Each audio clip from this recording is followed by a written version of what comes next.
Basta't tayo'y magkasama, basta't tayo, basta't walang Ika'y malabo. Magandang gabi sa inyong lahat.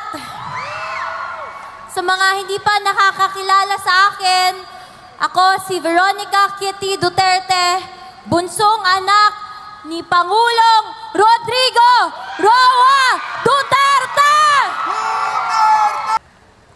Mga kababayan, mga kabataan, magboto tayo ng tama. Magboto tayo ng may puso para sa pagserbisyo ngayong eleksyon sa May 12, 2025. Muli kong iaabot ang bilin ni Tatay Digong para sa bawat Pilipino. Sinabi niya ito sa akin. Do good. Fight for your country and fight for what is right. Sabi niya, huwag kayong mag-alala because this is not forever. God will intervene. And He sends His love to all the Filipino people. Daghang salamat! Maraming salamat and God save the Philippines!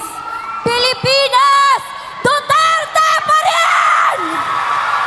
Duterte! Duterte! Hindi ko po makakalimutan na makita ang inyong mga ngiti. Makita, kayo ay mag-alamano. Kayo ay sa inyong sigaw, inyong mga halik. My beloved countrymen, expect to pass to this world but once.